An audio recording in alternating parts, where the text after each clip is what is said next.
सुनो इधर जाओ। सरफेस टेंशन बता दिया मैंने, अच्छी तरह समझ में आ गया। सरफेस एनर्जी समझ में आ गई।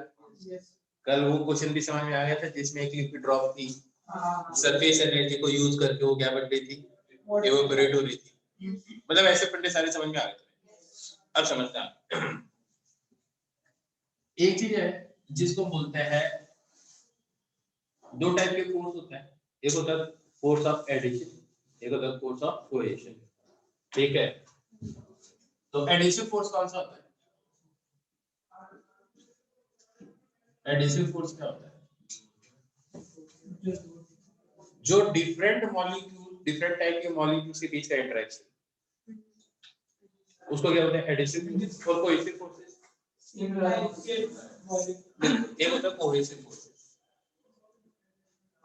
Cohesive forces.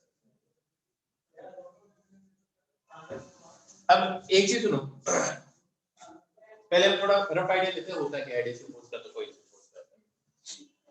जैसे कोहेसिव फोर्स में बताओ, सेम टाइप के मॉलिक्यूल्स के बीच में होता है।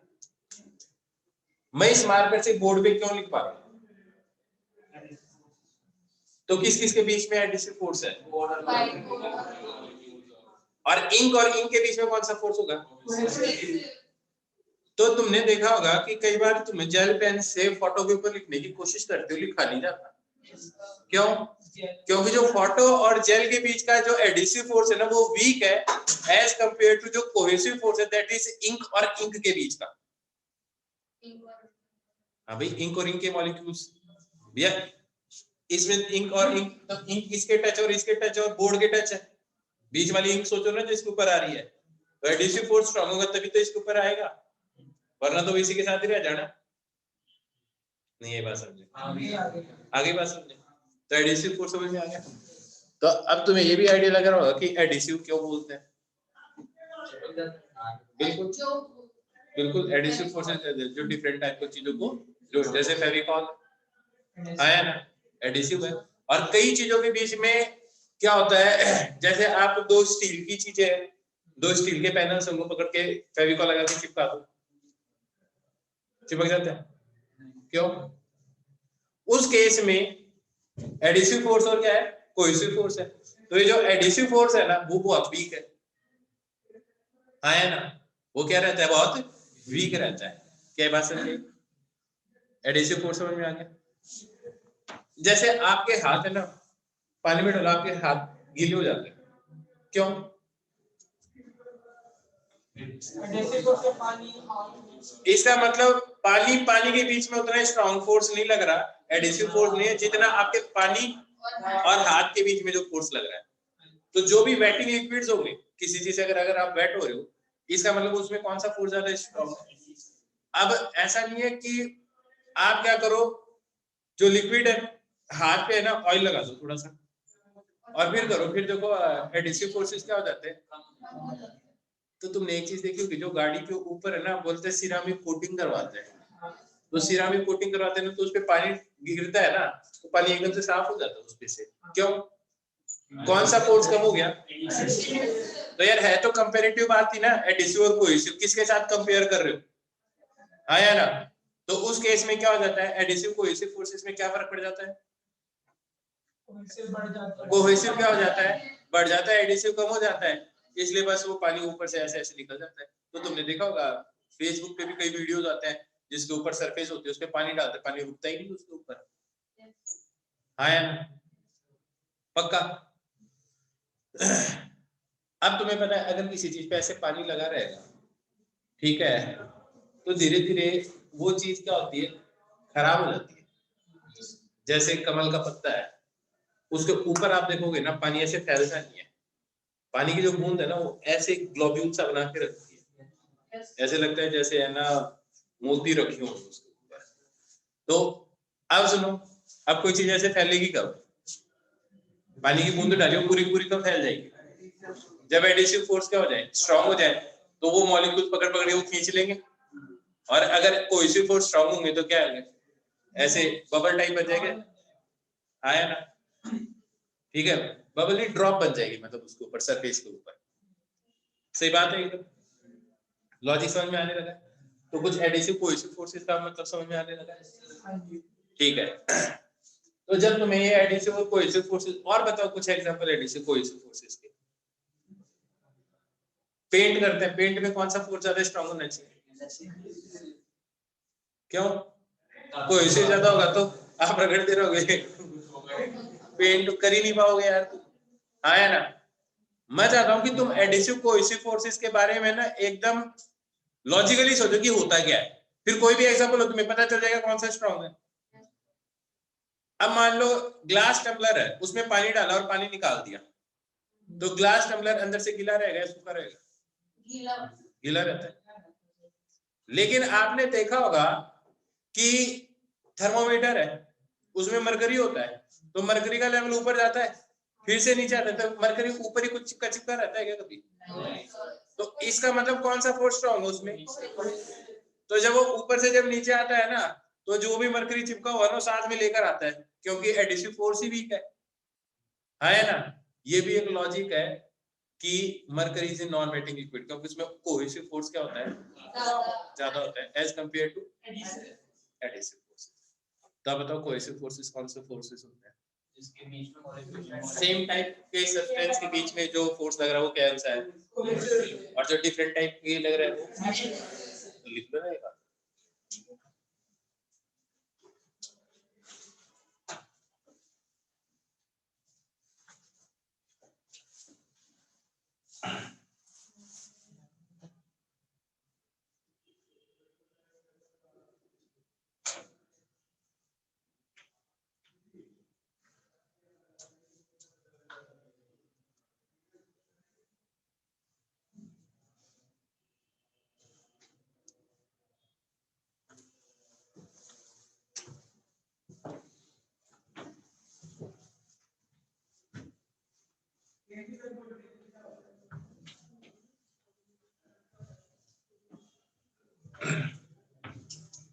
लिखा मैंने ज्यादा नहीं है, सुनाया ज्यादा है, तो जितना सुनाया वो जितना लिख पा रहे हो लिख लो, ठीक है।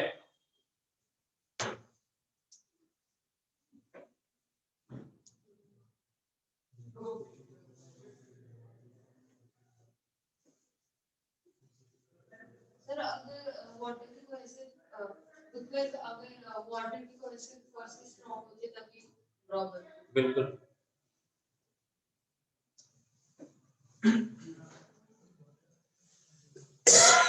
अभी और आइडिया दूंगा मैं तुम्हें, ये तो शुरुआत ही की है।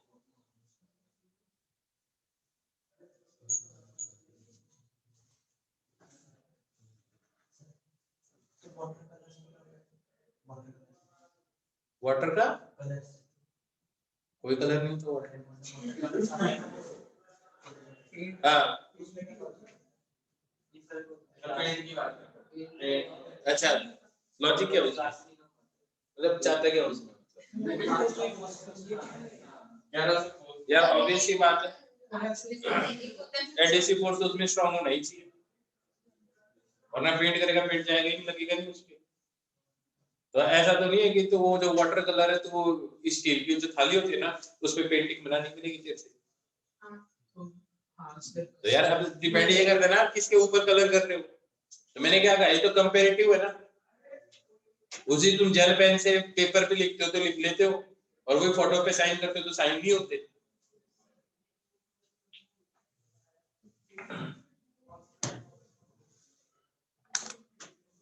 मिटा दो इसको, ये तो कुछ लिखा ही। अब एक होता है जिसे हम बोलते हैं कांटेक्ट एंगल या एंगल ऑफ कांटेक्ट। क्या होता है? Angle of contact.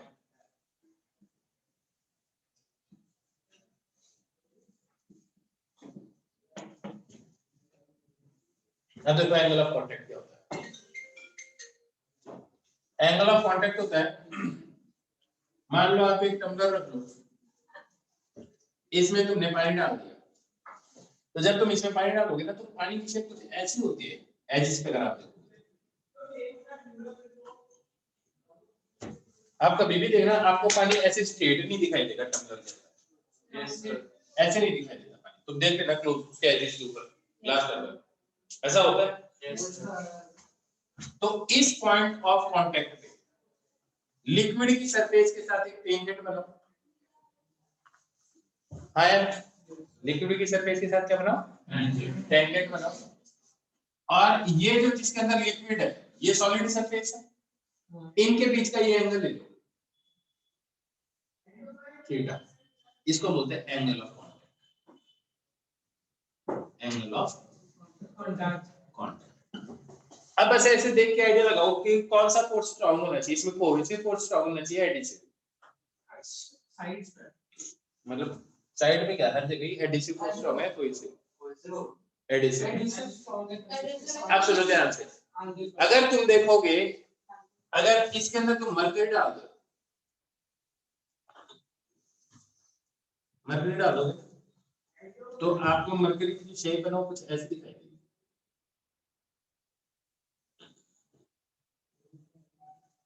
मरकरी की शेप कुछ ऐसी दिखाई देगी। हाँ, क्योंकि कोई ऐसे फोर्स अब यार एक बार बताओ, जब कोई से फोर्स है तो चारों तरफ से खींच खींच के वो अपनी तरफ लाएगा ना, तो ऊपर बल जैसे ही मिलेगा। और एडिसिव फोर्स स्ट्रांग हो तो बाहर की तरफ से तो बल जैसे मिल जाएगा। सर ऐसा कुछ होता है कि वाटर में साइड्स पे ज्यादा एडिसिव होएगा, एडिसिव फोर्स ज्यादा होएगी और सेंटर कुछ ऐसा? कैसे मतलब कि जैसे ग्लास का अंदर है तो एडिसिव फोर्स उस तरफ, तो ग्लास से ही तो खींचेगा ना उसको। हाँ, तो वहां से ज्यादा बिल्कुल, तो ऑब्वियस सी बात है, उधर ज्यादा खींचा तो बीच में एग्जिस्ट वहां पे वही एग्जिस्ट करेंगे जहाँ पे कांटेक्ट है तो कांटेक्ट फोर्स ही। तो यहाँ पे जो एंगल ऑफ कांटेक्ट होगा वो क्या होगा? इस पॉइंट पे आप क्या बनाओ? टेंजेंट बनाओ। लिक्विड तो इसके अंदर ही है, तो इस लिक्विड के साथ ये सॉलिड सरफेस के साथ ये एंगल बनाओ, ये क्या हो जाएगा? थीटा हो जाएगा। ये भी क्या है? Angle of contact. अब ये बताओ, ये एंगल ऑफ कांटेक्ट है ना? एक्यूट कब होगा और ऑब्टयूज कब होगा? अब ऐसे देखिए आइडिया मिल जाएगा, तब एंगल ऑफ कांटेक्ट समझ में आएगा क्या होता है एंगल ऑफ कांटेक्ट। जो दो सरफेसेस के बीच में लगता है, मतलब पाथ जो कोहेसिव सर्फेस। इंग्लिश में होता है, इंग्लिश में बनाओ इंग्लिश।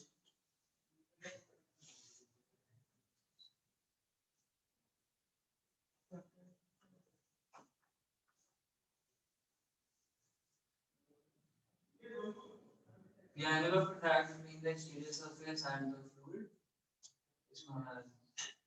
वाह, क्या बात है, ये तो अभी बता देते। तो मतलब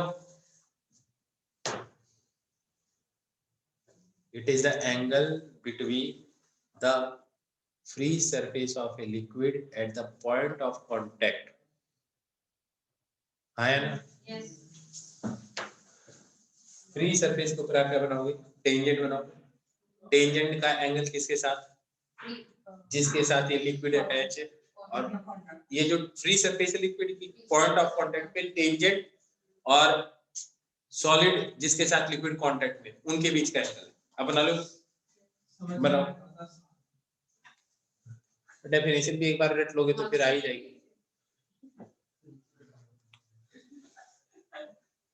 लिख लो, एंगल ऑफ कांटेक्ट।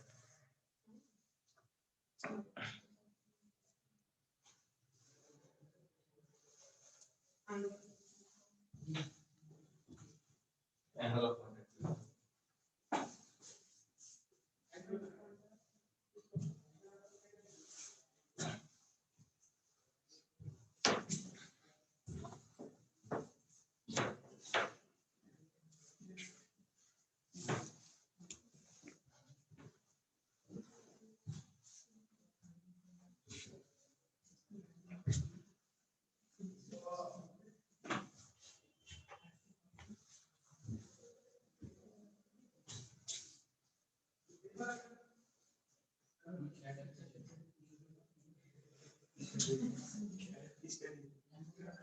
हाँ भाई,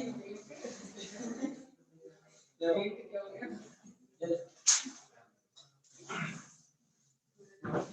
मिटा दो।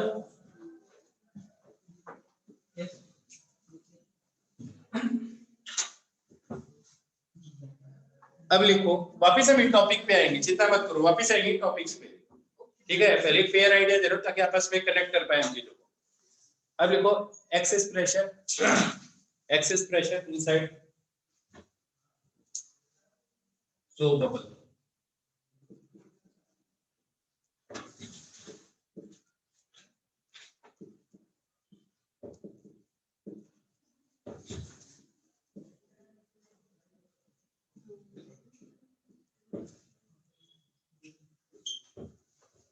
एक्सेस प्रेशर इनसाइड सो एक चीज सोचो, ठीक है, ध्यान से समझना। एक सो बबल, ठीक है, इसके दो पार्ट मान,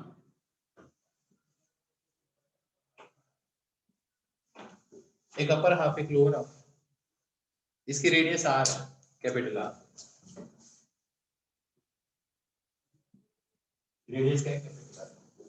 अगर मैं लोअर हाफ को देखूं, ठीक है, तो लोअर हाफ के ऊपर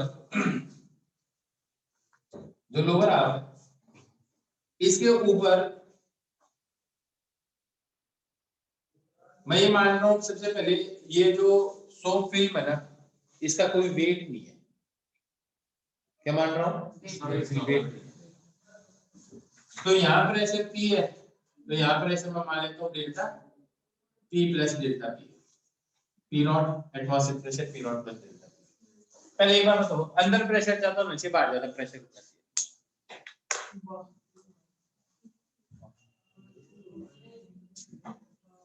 तुम्हें क्या लगता है प्रेशर कहाँ ज्यादा होना चाहिए इसके, अंदर या बाहर? सोपा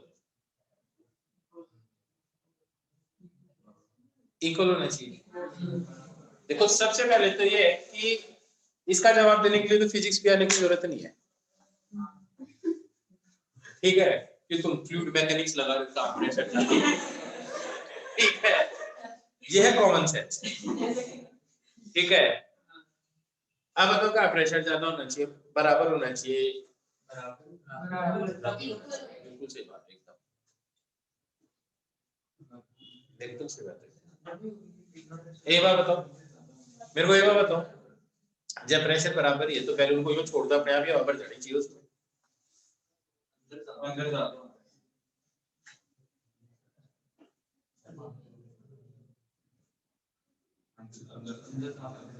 क्यों? क्योंकि सरफेस टेंशन के कारण ये क्या करेगा, जैसे बैलून होता है, बैलून अपना सरफेस एरिया मिनिमम करने की कोशिश करेगा, तो अंदर जो एयर मॉलिक्यूल्स वो पास पास आ जाएंगे, कंप्रेस होंगे तो एयर प्रेशर बढ़ जाएगा ना यार। टेम्परेचर थोड़ी ज्यादा होता है उसके अंदर, टेम्परेचर तो अंदर और बाहर क्या रहता है, सेम ही रहता है। तो इसका मतलब प्रेशर का डिफरेंस है, हाँ है ना। तो अंदर प्रेशर क्या होगा, कम, बाहर प्रेशर क्या होगा, ज्यादा, क्योंकि ये लगभग ऐसे मान लो ना बैलून की स्क्रीन कंप्रेस कर रही है अंदर वाली एयर। अब लॉजिक समझ में आ गया? तो यहाँ पे प्रेशर ज्यादा, और ये हेडिंग भी लिखा हुआ है excess pressure inside so bubble.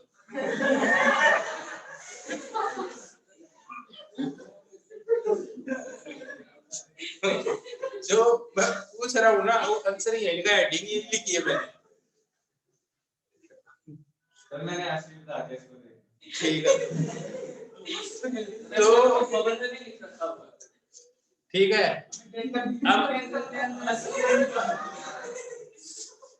ठीक है, मैंने क्या कहा, अरे यार कॉमन सेंस तो कुछ कर तो नहीं सकते हम, ठीक है। तो अब बात ये कि अंदर प्रेशर तो ज्यादा होना चाहिए, अंदर प्रेशर ज्यादा होना चाहिए, नेट फोर्स इधर जाना चाहिए, फिर भी ये वाला जो पार्ट है वो दूर नहीं जाता, बना रहेगा इसके साथ में। वो क्यों? क्योंकि आपने एक फोर्स पढ़ा, that is known as surface tension. तो अगर मैं लोअर हाफ की बात करूं तो अपर हाफ क्या कर रहा होगा, इसके ऊपर यूं फोर्स लगा रहा होगा, अगर सरफेस टेंशन P है इसकी, बात समझ में आ रही है नहीं आ रही? ऐसे फोर्स लगा, तो अगर मैं अपर हाफ को गायब कर दूं तो अपर हाफ पे ऐसे फोर्स लग रहा होगा, तो अपर हाफ इस लोअर हाफ पे कितना फोर्स लगा रहा होगा, सरफेस टेंशन अगर T है तो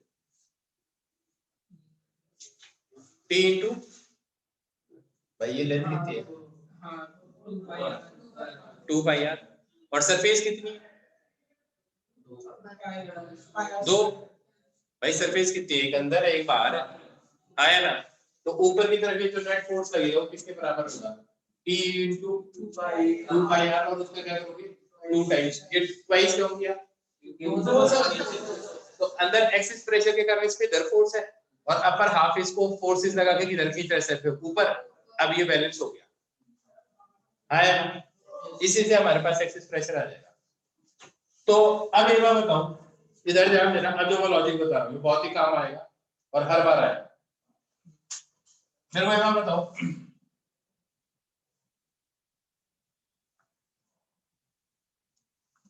एरिया है 2 मीटर स्क्वायर,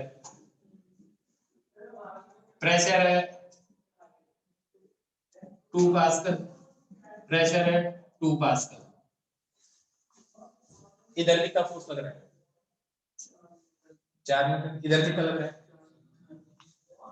अगर यहाँ पे प्रेशर है 4 पास्कल तो इस पे नेट फोर्स किधर लग रहा है कितना 4 न्यूटन इधर लग रहा है। तो इसको रोक के रखने के लिए मेरे को कितना फोर्स लगाना पड़ेगा, कितना, बहुत बढ़िया, पता चल रहा है ना ये। तो अगर एक्सिस प्रेशर इधर है तो इस पे नेट फोर्स इधर लग रहा है, इसको रोक के रखने के लिए इधर फोर्स लगाना पड़ेगा। बिलोविक्स के साथ ऐसा ही है। अब एक्सटर्नल फोर्स मेरे को लगाने की जरूरत नहीं है, आधा पार्ट है सरफेस टेंशन के कारण लग रहा है, समझ में आ गई ये बात, पक्का, तो आ गई ये बात समझ। अब सुनो, अब अगर तुम्हें ये बात समझ में आ गई है तो मेरे को एक बात का जवाब दो तुम, अगर मैं क्या करूं,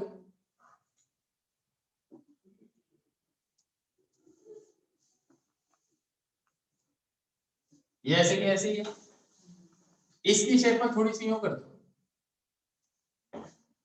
तो कौन सा एरिया ज्यादा हो गया, ये ज्यादा है या ये सरफेस एरिया ज्यादा, ये वाला सरफेस एरिया ज्यादा। अब अगर मान लो ये है 2 पास्कल, अब इस पे नेट फोर्स किधर लगेगा,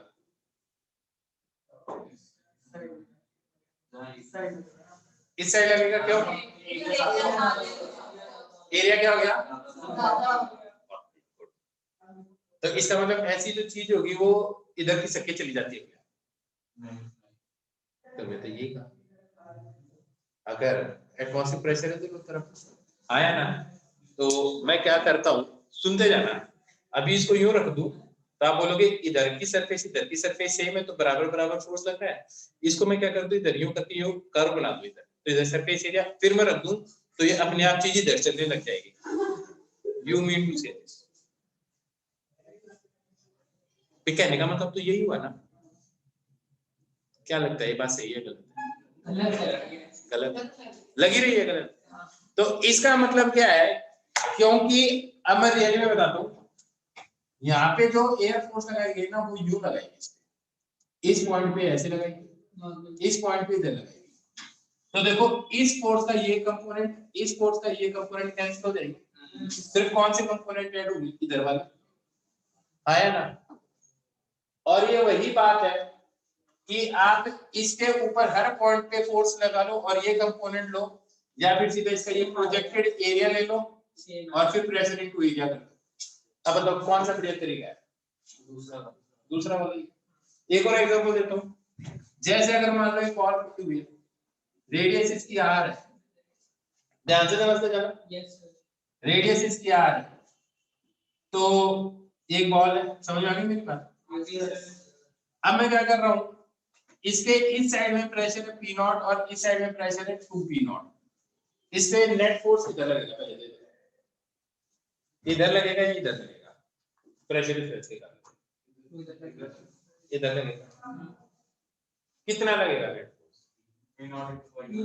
P naught into pi R square, आपने देखो 4 पाई आर स्क्वायर नहीं किया, 2 पाई आर स्क्वायर नहीं किया, क्यों, क्योंकि आप हर फोर्स ये लेते हैं फिर ये कंपोनेंट लेते हैं, उससे बढ़िया सा सीधा यही एरिया ले लो, बिल्कुल यही वाला लॉजिक आया ना।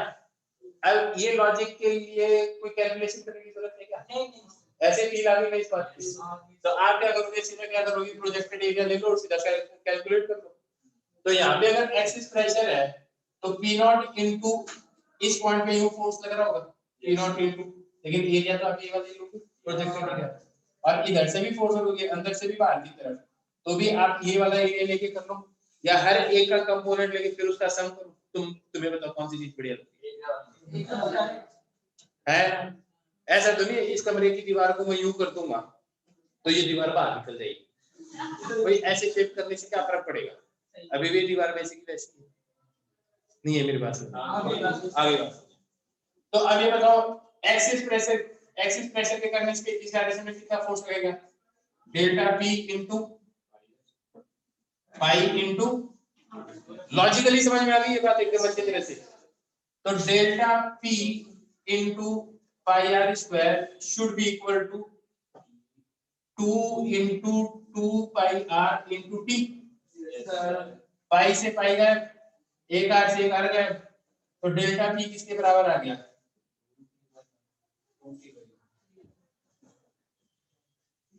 2 से पाई, 2 किसे काटते हैं? 2 पाई काटना था, किसके बराबर आ गया? मोटी पाई। तो एक्सिस प्रेशर इनसाइड को बता दो आया पक्का? एक्सिस भाई इन दोनों को ही तो बैलेंस किया है और एकदम लॉजिकली भी समझ में आ गया ऐसा क्या हुआ। अब मेरे को ये बताओ, आप बताओ axis pressure inside liquid drop, फिर से आ रही है axis pressure inside liquid drop. इसको समझ में आ गया? इसको सॉल्व करते हैं। अब एक बात याद रखना, हमेशा कॉनकेव साइड में ज्यादा प्रेशर होगा। कॉनकेव साइड में क्या होगा? ज्यादा प्रेशर। लॉजिकली भी समझ आता है क्यों? सरफेस टेंशन के कारण ऐसे खींचेगा तो उसको बैलेंस करेगा ये वाला फोर्स। करो axis pressure inside liquid drop, ये तो पी आप नहीं करेंगे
पूरा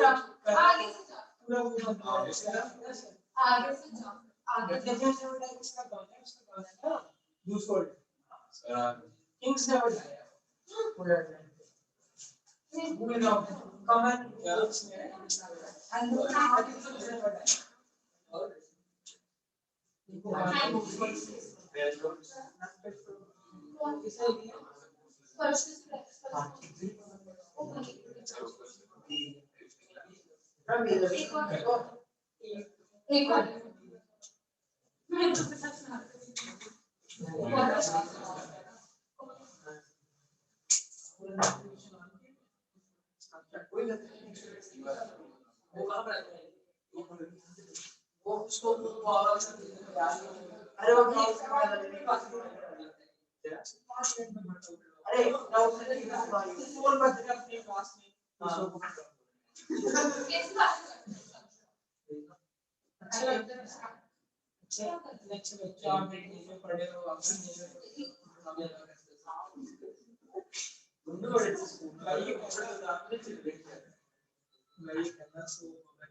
नहीं सर ऊपर से नहीं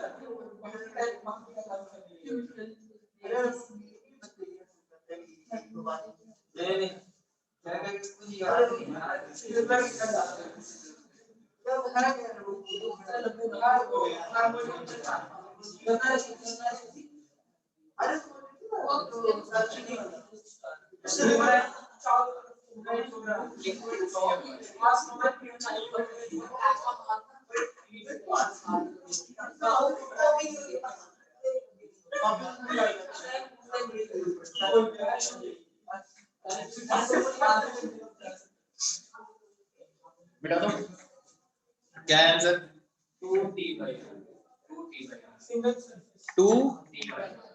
2t/r, क्योंकि एक सर्फेस लॉजिक समझ आ गया। बहुत बढ़िया, बहुत बढ़िया, ठीक है। जब सब ऐसे क्या हो गया? सब ऐसे अरे नहीं नहीं, एकदम बहुत बढ़िया। देखो एक ही तरह दूसरी तो तुम्हें वैसे ही आ गई, इंटेलिजेंट चलो। लेकिन बस जो लिखा होता है ना, बस वही नहीं पढ़ पाते तुम। आज तो बहुत ही हुआ तुम्हारे साथ ही, लेकिन आईटी है इसकी तो एकदम। अब चलो एक और, अब इसी को दूसरे तरीके से करें, थोड़ा और बेटर अंडरस्टैंडिंग। मान लो ये एक सोप बबल है, अगर इसकी साइज और इंक्रीज करती है तो मतलब आप इसके अंदर एयर क्या कर रहे हो, इन्फ्लेट कर रहे हो, तो आप इसको खाए ना। तो अगर ये इसकी रेडियस r है तो थोड़ा सा एरिया और इंक्रीज होगा। तो ये जो चीज है dr से और इंक्रीज हो गया, सरफेस टेंशन T मालूम, यस बाहर प्रेशर P नॉट और अंदर P नॉट प्लस डेल्टा। मेरे को एक बात बताओ, जैसे जैसे सोपा में बढ़ती जा रही है तो इसमें प्रेशर बढ़ता जा रहा है, एक्सिस प्रेशर है कम होता जा रहा है? बढ़ेगा बढ़ेगा। जरा फॉर्मूला देखो, डेल्टा P किसके बराबर है? 40/r। r की वैल्यू इंक्रीज करेंगे डेल्टा P क्या आ जाएगा? तो उल्टी बात है, आया ना? लग रहा है ऐसे, तो इसका भी, इसकी भी बात की हुई तुम्हें ठीक है। कैसे आपने देखा होगा कि बैलून को जब आप शुरुआत में फुलाते हो ना, आपको ज्यादा एफर्ट लगता है, और एक बार फूलने लगता है ना, उसके बाद में आपको कम एफर्ट लगाना पड़ता है। ऐसा महसूस किया है तुमने? जबकि होना तो उल्टा चाहिए था भाई। अगर बढ़ता जा रहा है तो आपको क्या करना है, सराउंडिंग के रिस्पेक्ट में उसके अंदर ज्यादा प्रेशर बिल्ड करना पड़ रहा है ना, तभी तो वो इन्फ्लेट होगा। तो आप देखो शुरुआत में फुलाना मुश्किल है बैलून को, और जो छोटे छोटे वाले होते हैं वो तो बहुत ही मुश्किल होते हैं फुलाने। तो जैसे जैसे आगे जाते जाओगे फूलता जाएगा, तो जैसे जैसे रेडियस बढ़ती जाएगी वैसे वैसे एक्सिस प्रेशर क्या होता जाएगा, उसके अंदर कम होने लग जाएगा। इसका मतलब अगर एक ट्यूब है, और ऐसा आप करके भी देख सकते हैं, एक ट्यूब है, यहाँ पे इतना बबल है और यहाँ पे इतना बबल है, तो टाइम के साथ में क्या होगा, ये फर्स्ट है ये सेकंड है, थोड़े टाइम बाद में दोनों बबल की साइज बराबर हो जाएगी, क्योंकि एयर हमेशा किधर से किधर फ्लो करेगी अपने आप।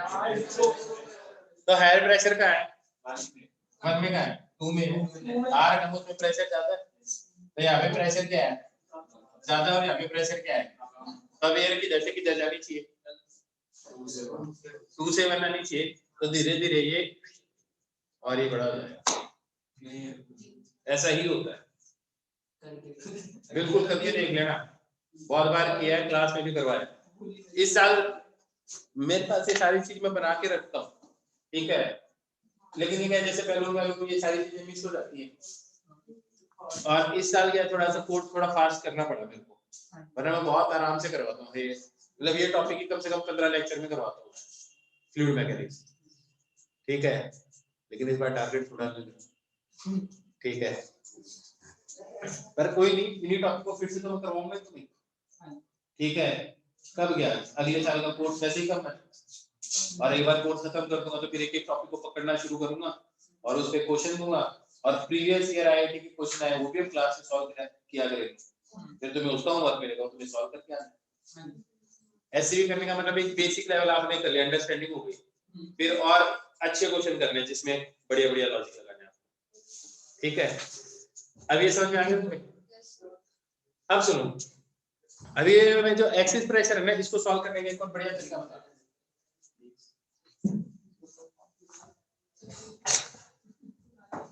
लॉजिक सुनो, एक्सिस प्रेशर की साइड को बदल। अब होता क्या है, इसके अंदर आपने फोर्स लगाया, अब यहाँ फोर्स लगाया तो यहाँ पे नेट फोर्स बाहर की तरफ क्या लग रहा है, delta P into 4 pi R square, और डिस्प्लेसमेंट कितना हो रहा है, dr dr आया ना, ये वर्क हुआ तो ये कहाँ जाना चाहिए, सरफेस एनर्जी आया ना, सरफेस एरिया कितना इंक्रीज हुआ है, 4 pi R square, surface area कल करवाया था सर मैंने, तो ds change in surface area कितना आ गया, 8 पाई r इंटू पर कितनी सरफेस है इसके अंदर, दो, एक अंदर एक बाहर, तो जो चेंज इन सरफेस हुआ होगा इसका 2 टाइम्स कर दोगे इंटू टी, सरफेस एनर्जी में होगी, ये जो वर्क है ये इसके बराबर होना चाहिए, एनर्जी है सिंपल। तो आपने क्या किया, 8 pi R D R into 2t should be equal to delta p into 4 pi into R square into dr से dr गया, पाई से पाई गया, 4 से 2, एक आर से एक आर गया, मेरे हिसाब से डेल्टा p फिर से 40 बाय आर आ रहा है, यस देखो सेम इज डिफरेंट स्टाइल आया ना, इस बार मैंने किससे किया, पिछली बार किससे किया, 4 से किया, आया ना, बस करने का तरीका ही तो अलग हुआ है, फिर भी आंसर सेम ही आया है ना। अब तो मेरे को एक बात बताओ, लिक्विड ड्रॉप होती तो क्या चेंज आता, क्यों क्यों ये अवेलेबल सरफेस एरिया चेंज होता, वो सिर्फ इतना ही होता, फिर से इक्वेट कर देते, तो आप चाहिए एनर्जी से आओ या ऐसे आओ, बात तो एक ही है, तो excess pressure inside so bubble आ गया समझ।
Thank you.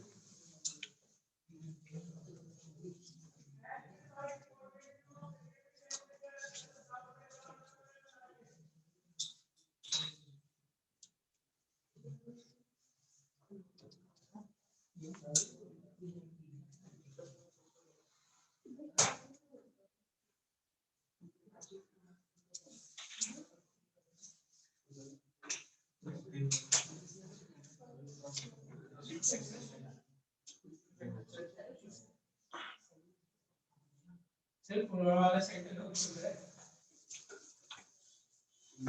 शुरू होने वाला है। सर हमको डांस करने के लिए बोला जा रहा क्या क्वेश्चन ये नहीं है, हमारा क्वेश्चन ये है आपको डांस करने के लिए बोला जा रहा है। देखो यार, अपन इनॉग्रेशन करेंगे, पहली बात ये। तो डांस ही होती है और कुछ नहीं। गाना गा, गाना गा। हाँ सर से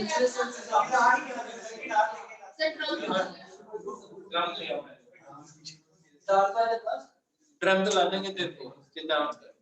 तो है क्या, एक बार बताओ। देखो हम तो टैलेंटलेस, ठीक है, और तुम टैलेंटेड। तो ऑब्वियस बात है, परफॉर्मेंस किसको देनी पड़ेगी? तुम्हें देनी पड़ेगी। है किसके सामने? अभी ये डिसाइड नहीं है, शायद लेफ्टिनेंट गवर्नर के सामने देनी है। अरे कोई भी आएगा, अपने किसी के सामने थोड़ी, हमने फिनिश के लिए परफॉर्मेंस देनी है, बात खत्म। सही बात है ना? ऐसे किसी के लिए परफॉर्मेंस देनी है, इसका मतलब वो बंदा सड़क पे भी मिलेगा, परफॉर्मेंस तो नहीं देने लग जाएंगे। ठीक है, हम ये रिप्रेजेंट कर रहे हैं यार कि फिनिश क्लासेस में कितना रिच टैलेंट है, और रियली में लोग बहुत अमेजिंग होता है। और ऐसा प्लेटफॉर्म होता है ना यार, होता है कि अगर आप कुछ करोगे तो आपकी भी एक डल तो बनती है, वो ऑब्वियस ही बात है। और उससे ज्यादा जरूरी है कि कॉन्फिडेंस बढ़ता है। अब देखो बहुत सी चीजें मेरे को नहीं आती, ठीक है, लेकिन कॉन्फिडेंस है कि आता है। और तुम्हें भी लगता है, कि आता है, है ना? देखो पता है क्या यार, आज मैं एक बार बता रहा हूँ, आप जो ना आप बहुत इंटेलिजेंट हो, बस एक प्रॉब्लम होती है कि डायरेक्शन नहीं होती। दूसरी चीज, जैसे जैसे आप पढ़ाई ज्यादा करते हो ना, आपका कॉमन सेंस खत्म होता है। ये तो है ना? मेरी सिर्फ एक ही ट्राई रहती है, चाहे मैं पढ़ाऊं या मैं खुद पढ़ूं, मैं सबसे पहले ये मान लेता हूँ कि टॉपिक मैंने नहीं पढ़ा तो मैं इस चीज का क्या आंसर देता। That is purely based on common sense. ठीक है, अब ऐसा नहीं वो कॉमन सेंस तुम्हारे पास नहीं है, मैंने क्या कहा, तुम्हें वो यूज नहीं करना आता है आपके पास। अगर ये क्वेश्चन अगर आप 8th क्लास में होते हैं ना या 9 में होते, मैं आपसे क्वेश्चन पूछता और पक्का जवाब दे देते मेरे को। सही बात है ना एकदम? तो बस मेरा काम है तुम्हें डायरेक्शन देने का, और आप इंटेलिजेंट मेरे से ज्यादा हो, क्योंकि जब आप खुद सोच लो, आप 8th में थे, इसका मतलब आप ज्यादा इंटेलिजेंट थे इस हिसाब से अगर देखा जाए तो। ठीक है, तो आप सोचो कि मैं तो आप जिस फेज में हो तो मैंने 10 साल पहले, 10 12 साल 15 साल पहले क्रॉस कर दिया, तो इट मींस आज के दिन आप ज्यादा इंटेलिजेंट, और आपसे इंटेलिजेंट वो है जो आज के दिन 7th 8th 9th में। ठीक है, ये बिल्कुल सही बात है, ऐसा होता है। जितने फॉर्मूले पढ़ लोगे ना, आपकी जो थॉट है ना उतनी यूनिडायरेक्शनल हो जाती है। आप एससीवी का सॉल्यूशन देख लो, फिर आपसे हो जाए तो बता दो मेरे को, फिर आपको जो आता है ना आप उसी तरीके से सॉल्व करने की कोशिश करते हो जो दे रखा होता है। आप उसी के अंदर कोई ना कोई स्टेप को टेढ़ा मेढ़ा करते हो कि यार ये स्टेप यहाँ नहीं समझ आया, अरे मैं बोलूं नया सॉल्यूशन बना लो, उससे कम लाइनों में सॉल्व हो जाएगा, समझ में भी आ जाएगा। तो you are amazing, everyone is amazing. ठीक है, कॉन्फिडेंस रखना है, और जैसे जहाँ पे मौका मिले ना यार वहां पे तो कॉन्फिडेंस। अब जैसे मान लो प्रोग्राम है तो ठीक है यार, आप पार्टिसिपेट करो, स्कूल में भी तो करते हो ना, आपके लिए तो यार वही स्कूल और वही कोचिंग है, वहां पे तो आप जा ही नहीं रहे। मेरे बात समझ में? आप अपना जो टाइम है वो यहाँ स्पेंड करते हो, देखो तुम हंसते हो, खुश रहते हो, ठीक है, मेरे को बहुत बढ़िया लगता है। क्यों? क्योंकि है ना, जब मैं बोलूं तब तुम सुनो, सिर्फ सुनो, ठीक है, बाकी खुश रहो यार। आसान तो नहीं है एग्जाम को क्रैक करना, लेकिन अगर आप उसको स्ट्रेस लेवल के साथ में रहोगे ना यार, बहुत मुश्किल है, बहुत मुश्किल, आप नहीं कर पाते। तो हमें दुखी होके नहीं करना, हमें खुश होके करना। और कम से कम आप यहाँ पे हो, अगर मान लो आपको फिनिक्स में आना ही बोझ लगने लग जाए तो तुम कितने दिन आ जाओगे? 2 महीने, 4 महीने, 6 महीने, इसके बाद भी नहीं आओगे। ठीक है, सर ऑनलाइन चल रहा है। सही बात है। 3 बच्चे होंगे ज्यादा ऑनलाइन। 2 2 आपको मिला के ना मेरे अल्लाह। अब सुनो, ये समझ में आ गया axis pressure inside so bubble, energy के बेसिस पे भी समझ में आ गया। अब बताओ, मैं इसका एक लॉजिक बताता हूँ, सुनो ध्यान से, सुनते जाओ। Axis pressure inside so bubble, आपके लंग्स में है ना एल्यूलाइज, आप सांस लेते हो, लेकिन आप महसूस करो, आप जब सांस लेते हो ना आपको एफर्ट लगाना पड़ता है, लेकिन रोज ऐसा करते रहते हो तो पता नहीं चल रहा, लेकिन सांस छोड़ने में कोई एफर्ट नहीं है, महसूस कर लो। क्यों? क्योंकि जब आप सांस लेते हो ना तो ये बिल्कुल एक बैलून की तरह ही है, उसके अंदर आप एयर फिल कर रहे हो तो उसके अंदर एक्सिस प्रेशर डेवलप कर रहा है। अब एक प्रॉब्लम है इसमें, प्रॉब्लम ये है कि ये जो एल्यूलाइज की जो साइज है वो बहुत छोटी है। अब बहुत छोटी है तो इसका रेडियस भी क्या होगा, बहुत छोटा। तो इसमें एक्सिस प्रेशर क्या चाहिए, बहुत ज्यादा। तो इसको इन्फ्लेट करने के लिए, ध्यान से सुनो, इसको इन्फ्लेट करने के लिए शुरुआत में आपको पता बहुत ज्यादा प्रेशर चाहिए, तो शुरुआत में ज्यादा एफर्ट आता है, महसूस करो, बाद में कम आएगा। आपको एक बात बताता हूँ, अब इसको प्रेशर को कम करने के लिए 2 चीजें हो सकती है, या तो आप टेंशन क्या करते हो, कम कर सरफेस टेंशन। अब ये जो सरफेस टेंशन कम होती है ना, ये किसके कारण होती है, एक चीज होती है जिसको बोलते हैं सरफेक्टेंट, सर्फ एक्सेल नहीं है, सरफेक्टेंट है ना, तभी मैंने पहले ही बता दिया कि ऐसा मत सोचो। तो सरफेक्टेंट है, ये सरफेक्टेंट क्या करता है, इसकी जितनी ज्यादा कंसंट्रेशन होगी ना सरफेस टेंशन उतनी कम होगी। तो जब एल्यूलाइज पास में आ जाते हैं तो सरफेस टेंशन की कंसंट्रेशन बढ़ जाएगी, क्योंकि कम जगह है तो टेंशन क्या हो जाएगी कम, तो एक्सिस प्रेशर कम जनरेट करना पड़ेगा। तो जिनको अस्थमा की प्रॉब्लम होती है ना, एक्चुअली प्रॉब्लम यही आती है सरफेक्टेंट की। तो वो जो ऐसे इनहेलर लेते हैं ना, एक्चुअली उसमें सरफेक्टेंट मॉलिक्यूल्स होते हैं। वो सरफेक्टेंट मॉलिक्यूल्स क्या होता है कि वो यहाँ पे आ जाते हैं एल्यूलाइज पे, सरफेस टेंशन कम होती है तो आप सांस ले पाते हो। तो जिनको ये प्रॉब्लम होती है ना, उसमें क्या होता है कि सरफेस टेंशन बढ़ जाती है, सरफेक्टेंट मॉलिक्यूल्स की कंसंट्रेशन कम हो जाती है, हाँ या ना, सरफेक्टेंट मॉलिक्यूल्स की कंसंट्रेशन क्या हो जाती है, कम हो जाती है। अब इससे क्या होगा, सांस लेना क्या हो जाएगा, आसान हो जाएगा। अब समझ में आ गया, कोई नहीं लड़ क्यों लिखे। जब कई बार बच्चे का प्रीमेच्योर बर्थ होता है, 7 मंथ में हो जाता है, तो होता क्या है, ये जो सरफेक्टेंट होता है ना, सरफेक्टेंट मॉलिक्यूल्स ये जनरेट ही होना शुरू होता है 7th मंथ ऑनवर्ड्स। तो अब ऐसा बच्चा जब होगा तो उसपे सरफेक्टेंट तो है नहीं, और किसी भी बैलून को इन्फ्लेट करने में पहली बार सबसे ज्यादा एफर्ट लगता है। तो तुम्हें पता है कि जैसे ही बच्चा बर्थ होता है ना, उसको रुलाया जाता है। रुलाया इसलिए जाता है क्योंकि उससे पहले तो उसको अम्बिलिकल कॉर्ड के थ्रू ऑक्सीजन मिल जाता है, ये अम्बिलिकल कॉर्ड से वो कनेक्टेड होता है मदर से, तो उसके थ्रू ऑक्सीजन मिल जाता है, और पहली बार वो एल्वियोलाइज फूल है। तो अगर बच्चा अब एफर्ट लगाने के लिए क्या चाहिए, एनर्जी तो चाहिए, है ना, और बर्न कौन करवा रहा है, ऑक्सीजन। तो अगर पहले अम्बिलिकल कॉर्ड काट दो और बच्चा अगर रोता नहीं है तो बच्चा खत्म हो जाएगा। बेटा अलग अलग बैठो, तीनों अलग अलग बैठो।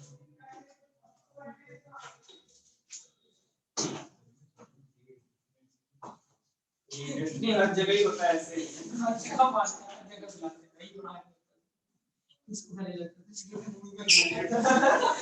हाँ, अब सुनो ध्यान से।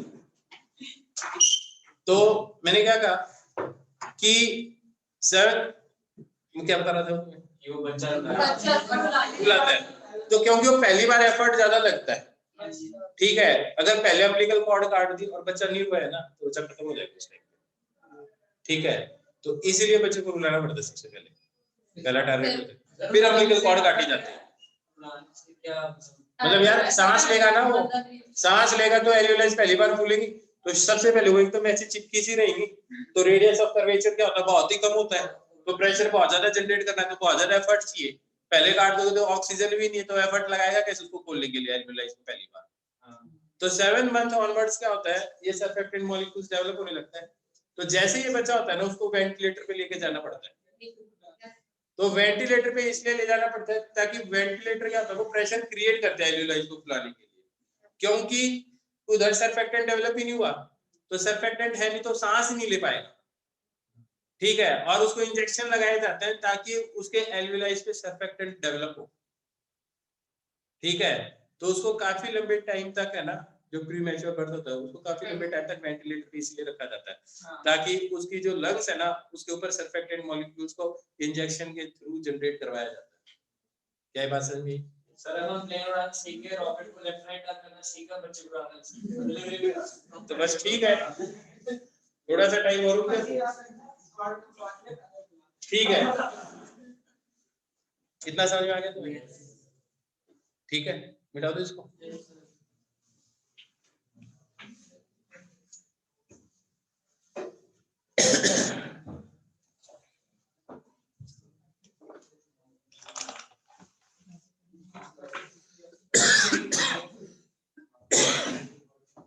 एक चीज है जिसको बोलते हैं कैपिलरिटी, इधर है एक चीज है जिसको बोलते हैं कैपिलरिटी। अब कैपिलरिटी क्या चीज होता है? कैपिलरिटी है कि कोई भी थिन नैरो ट्यूब होगी ना, थिन नैरो ट्यूब, इसको अगर तुम पानी में डाल दोगे ना तो इसमें जो पानी है ना इस लेवल तक ना रहकर ऊपर लेवल तक चला जाता है, भले ही यहाँ से ऊपर। अब लॉजिक ऐसा क्यों होता है? मैं एक सिंपल तरीका बताता हूँ। यहाँ पे प्रेशर ज्यादा हुआ है, यहाँ प्रेशर ज्यादा हुआ, फर्स्ट पे या सेकंड पे। अभी मैंने थोड़ी सी देर पहले बताया था प्रेशर कौन सी साइड में ज्यादा होता है, कॉन्केव साइड में या कॉन्वेक्स साइड में? Concave side. तो कहाँ प्रेशर ज्यादा होगा? फर्स्ट में ज्यादा होगा। तो यहाँ पे प्रेशर है कितना? P not atmospheric pressure P not. तो यहाँ प्रेशर क्या होगा? कम होगा। कितना प्रेशर होना चाहिए अगर इसका रेडियस ऑफ कर्वेचर R है? कितनी सरफेस है? एक। तो कितना प्रेशर डिफरेंस का होता है कॉन्केव साइड और convex side? 2T by R। अभी 2 मिनट पहले कितना होता है? तो यहाँ पे प्रेशर क्या होगा? P not minus 2T by R या P naught plus 2T by R? तो P not minus 2T by R। अब तुमने पढ़ा है same liquid same level same pressure. तो यहाँ पे अगर प्रेशर P नॉट है तो जस्ट इसके अंदर भी प्रेशर P नॉट होगा, यहाँ पे भी प्रेशर क्या होना चाहिए? तो यहाँ पे प्रेशर ये है और ये हाइट अगर मान लो h है तो यहाँ पे प्रेशर क्या होना चाहिए? P not minus 2T by R plus rho g है, और वो किसके बराबर होना चाहिए? P नॉट के बराबर होना चाहिए। लॉजिक समझ आ रहा है? तो P नॉट गायब हो जाएगा तो रूट जी एच किसके बराबर आ जाएगा? 2T बाय R के बराबर आ जाएगा। तो h किसके बराबर आ जाएगा? 2T by R into root into g है ना। तो ऐसे जो वाटर है थिन एरो ट्यूब में ऊपर चला जाता है। बेटा यही तो तरीका है जिससे आप पेड़ की जड़ों में पानी डालते हो और वो पानी ऊपर तक पहुंच जाता है ना। वो कैपिलरी एक्शन इसी को बोलते हैं। पढ़ा था ना तुमने कैपिलरी एक्शन? वो कैपिलरी एक्शन यही है। अब ये जो कैपिलरी एक्शन है ना इसका एप्लीकेशन बताता हूँ फिर और सॉल्व करूंगा कैसे होता है। तो जहां पे भी ये थिन नैरो ट्यूब बनेगी वहां पे लिक्विड क्या करेगा? राइज करता है। अब सुनो, इसी रीजन से आपने एक चीज देखी होगी, ये मार्कर ये जो निब है ना इसके अंदर ऐसे एकदम पतली पतली लाइन होगी। Yes sir. इंक तो यहाँ पे है, मैं मार्कर से ऐसे लिख रहा हूं तो इंक ऊपर कैसे आएगी? कैपिलरी एक्शन के थ्रू आती है। एक तुमने देखा होगा कि पहले चिमनी होती थी उसमें ऑयल विक WIC के, अरे तेल के अंदर ऐसे बत्ती बना के डालते थे, ऊपर आग लगाते थे, चलते रहता था। ठीक है, तो कैपिलरी एक्शन के थ्रू। आप क्या करो जो टॉवल होता है ना टॉवल का एक साइड है ना पानी में डाल दो, थोड़ी देर बाद में देखना पूरा गीला हो जाएगा। दीवारों में सीलन आती है नीचे पानी होता है ऊपर तक आ जाती है सिलन, वो पानी ऊपर किसके कारण आया, इसमें कैपिलरीज बनी हुई है, वो कैपिलरीज के कारण आ गया। तो जब भी दो सरफेसेस के बीच में डिस्टेंस कम होगी तो कैपिलरी एक्शन के कारण पानी क्या हो जाएगा, ऊपर जाने लगेगा। और एग्जांपल बताता हूँ तुम्हें कैपिलरी का। ईंट है, कोई ब्रिक है, नीचे लेवल तक पानी आप रख दो, आप देखोगे ईंट ऊपर तक भीग जाती है, किस कारण? अब सुनो, तुमने देखा होगा कि आप बीच बीच में क्या करते हो, घर में गार्डनिंग करते हो तो बीच बीच में प्लाव करते हो, आप मिट्टी को खोदते हो पेड़ के आसपास, क्यों करते हो भाई? बढ़िया लगता है। तो पोरस क्यों कर लेते हैं? सुनो सर क्या किया? बिल्कुल, अब देखो बताइए, पढ़ा रहे हो आप, सुनो, जब जमीन सूख जाएगी तो उसमें क्रैक पड़ जाएंगे, क्रैक पड़ जाएंगे तो कैपिलरी बन गई, तो जो नीचे लेवल का पानी वो ऊपर आ जाएगा, इवेपोरेट हो जाएगा, तो उस सॉइल की जो वाटर रिटेंशन कैपेबिलिटी वो कम हो जाएगी। तो क्या किया जाता है, खुद ही जैसे लगाते हैं उसके अंदर प्लाव करते हैं तो वो कैपिलरी तोड़ देते हैं। अब जब वो कैपिलरी आपने तोड़ दी तो जो नीचे पानी है ना वो कैपिलरी एक्शन से सरफेस पे नहीं आता सॉइल के, और वो इवेपोरेट होगा नहीं, तो वाटर रिटेंशन कैपेबिलिटी बढ़ जाती है। इसीलिए खेत के अंदर है ना किसान हल चलाता है के बाद में, फसल होने के बाद, क्योंकि जमीन सूख जाती है तो उसमें कैपिलरी बन जाएगी, उसमें वो ऐसे डालेगा, फिर वो पानी डालेगा, तो उसी फसल को ज्यादा पानी देना पड़ेगा। क्यों? इवेपोरेट ज्यादा होगा, हमें इवेपोरेट तो नहीं करवाना, हमें तो पेड़ को यूज करवाना है, तो हम चाहते हैं कि जमीन ज्यादा से ज्यादा पानी को क्या रखे, रिटेन रखे। तो रिटेन रखने के लिए क्या करता है, सबसे पहले वो क्या करता है, जो हल चलाता है ना वो एक्चुअली कैपिलरी तोड़ता जाता है ना, ताकि जो नीचे पानी है वो ऊपर सरफेस पे आके इवेपोरेट ना हो, तो उसकी रिटेंशन कैपेबिलिटी बढ़ा दे। बिल्कुल ठीक है, एक बार इतना इतना लिखो, लॉजिक समझ में आ रहा है? एप्लीकेशन बड़ी स्ट्रांग है इस टॉपिक की।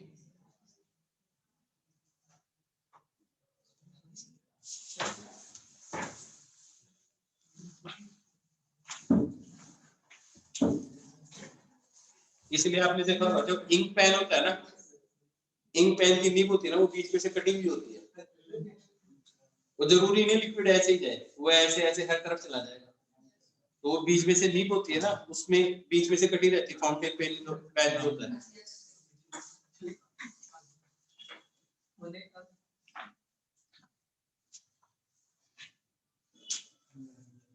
कैपिलरी की एक बार डेफिनेशन लिखो,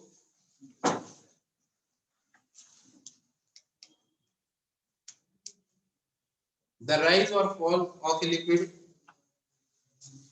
the rise or fall in a, the rise or fall of a liquid in a thin narrow tube is called capillary.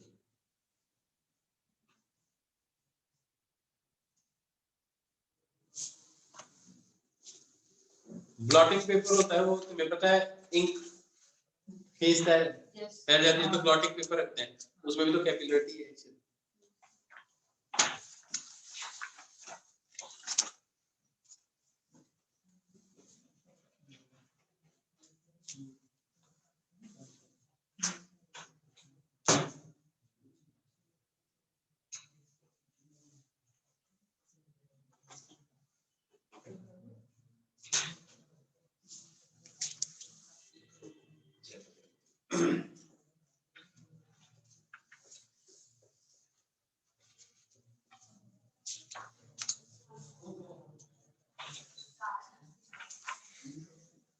अब सुनो, यहाँ पे ये आर क्या चीज है, रेडियस ऑफ कर्वेचर। अगर इसको मैं जूम करके दिखाऊं तो आप ऑब्जर्व करोगे कि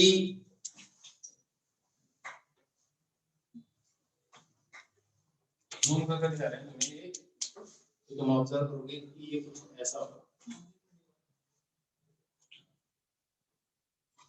ठीक है, और ये जो चीज है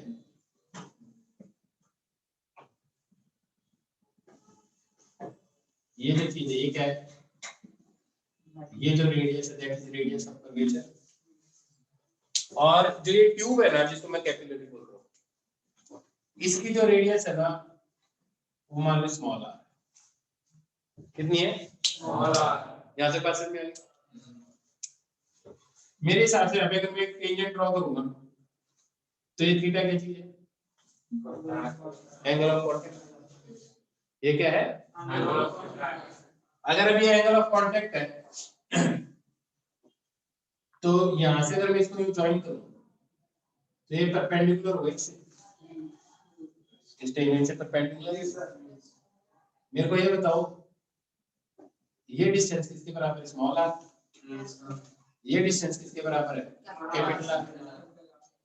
मेरे को इस आर के साथ ये थीटा है तो ये एंगल क्या है 90 माइनस थीटा, तो ये एंगल क्या होगा, इतनी तो मैथ्स लगाई होगी तुमने। अब इस आर और इस आर में क्या रिलेशन है, आर cos थीटा किसके बराबर है,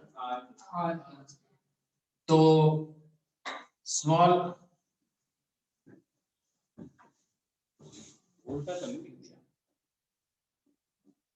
लिखा तो सही है, ठीक है सही है। तो आर किसके बराबर आ गया, आर अपॉन, इस फॉर्मूले को देखो तो हाइट है ना वो किसके बराबर आ जाएगा, 2t upon rho g small i. Basically ये फॉर्मूला यूज होता है। ये कितना हाइट पे राइज करेगा ना, ये किस बात पे डिपेंड कर रहा है, एंगल ऑफ कांटेक्ट पे डिपेंड कर रहा है। किस पे डिपेंड कर रहा है, एंगल ऑफ कांटेक्ट पे डिपेंड कर रहा है, आया ना। इसमें मैंने कर्वेचर से इंडिपेंडेंट कर दिया, मैंने इसको रिलेट कर दिया किससे, कैपिलरी ट्यूब की रेडियस के साथ। तो मेनली आपको यही फॉर्मूला यूज करना है। तो एवा बताओ जिसमें कांटेक्ट एंगल क्या हो, थीटा एक्यूट हो, तो cos थीटा क्या आएगा, पॉजिटिव। तो लिक्विड क्या करेगा, ऊपर जाएगा। अब वाटर और ग्लास के लिए तुम्हें पता है कांटेक्ट एंगल एक्यूट आता है तो पानी ऊपर चला जाता है, ठीक है। लेकिन मरकरी के केस में क्या होगा, डाउन जाएगा। तो ये जो लेवल यहाँ पे है ना, ये लेवल यहाँ आ जाएगा। तो देखो मैंने कैपिलरी एक्शन में भी लिखा राइज और फॉल, दोनों चीजें लिखाई है ना, लिख लो बात।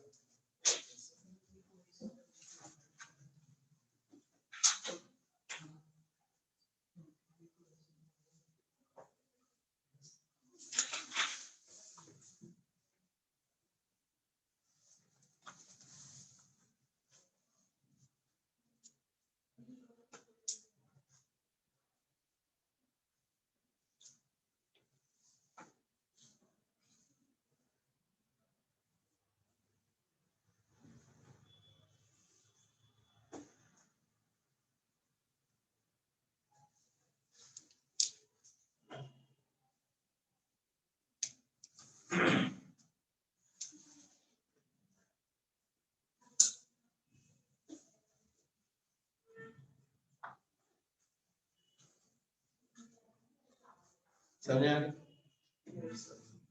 अब इसी को दूसरी तरीके से भी करेंगे है ना, एक मिनट।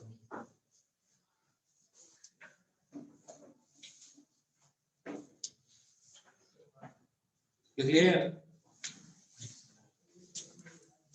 सुनो इसी को हम आगे बढ़ाते हैं।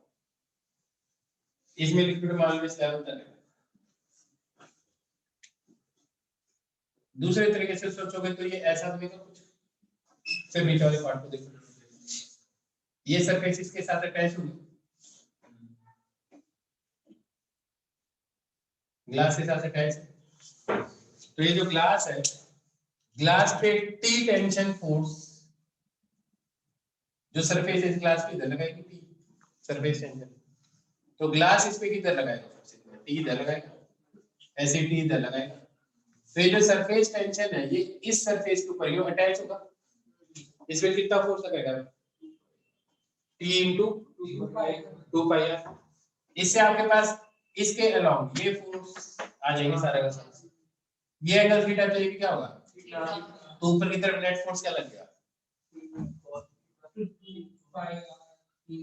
2 pi R into T into cos theta. ये फोर्स ऊपर की तरफ है, तो ये कुछ फोर्स ऐसे लग रहा है इस पानी को पकड़ के ऊपर की तरफ यूं खींच दिया हो, तो इसने कितने पानी को बैलेंस किया है?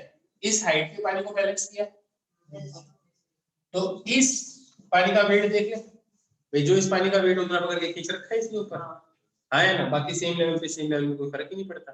तो इसने टेंशन से जो खींच रखा है यही लेवल खींच रखा है। तो ये h है और ये एरिया कितना है? पाई आर स्क्वायर है। तो ये वॉल्यूम कितना हो गया? और इसकी डेंसिटी क्या होगी? और इसका वेट क्या हो गया? g। वो इस फोर्स के बराबर होना चाहिए। तो स्मॉल r स्क्वायर पता चल गया ना क्यों? स्मॉल r है ना, क्योंकि ट्यूब की रेडियस आ रही है किसके बराबर आ गया? पाई r स्क्वायर इनटू g। अब देखते हैं कौन क्वेश्चन जाएगा। पाई से पाई एक r से एक r, तो h किसके बराबर आ गया? अपॉन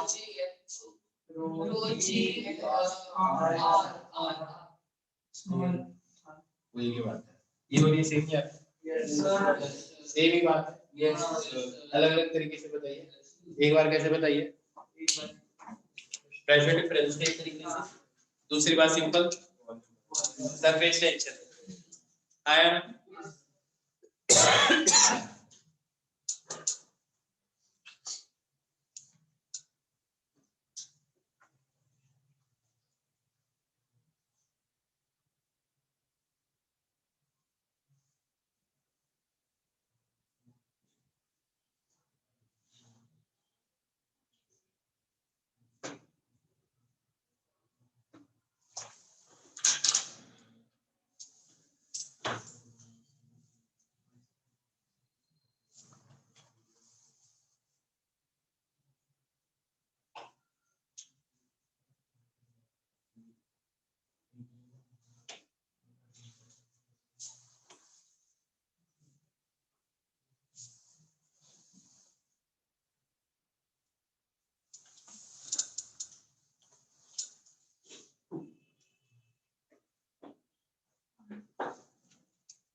ज्यादा समझ? Yes, sir.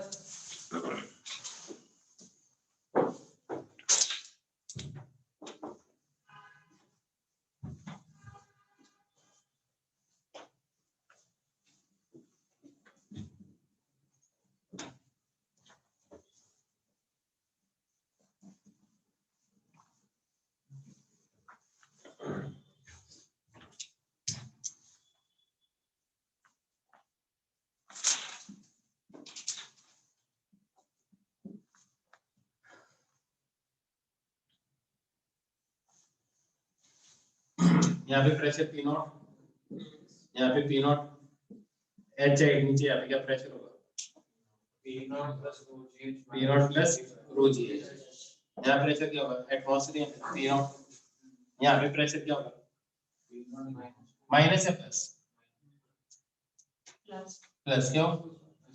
Concave side. Simple ही बात है, बस बार बार यही बात याद रखनी है। ये कितना हो जाएगा? P not minus 2t/r। यार एक ही सरफेस है, यहाँ पे तो लिक्विड है ही बाहर, एक ही तो सरफेस है 2t/r एक्सेस प्रेशर। तो यहाँ पे pressure sorry plus P naught plus 2t/r।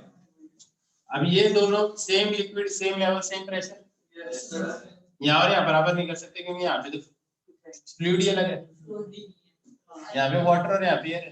तभी मैं बार बार कह रहा हूँ same liquid same level same pressure. मैंने कभी भी नहीं बोला सेम लेवल सेम प्रेशर। अब समझ में आ गया क्यों नहीं बोल रहा? तो इन दोनों को बराबर कर दोगे, कितना आएगा? P naught plus should be equal to मेरे हिसाब से वही आ जाएगा। फिर से इस आर को रिप्लेस करोगे, एंगल ऑफ कांटेक्ट आ जाएगा, सॉल्व करोगे सही में आएगा। लॉजिक आ गया? Yes, sir.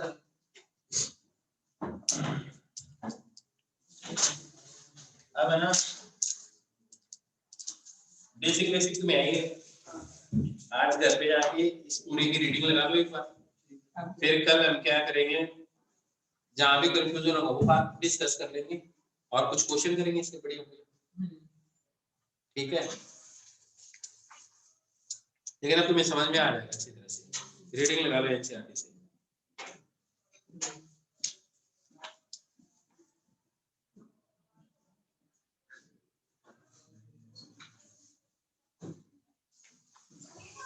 पढ़ाई समझ में आ गया? Yes, sir.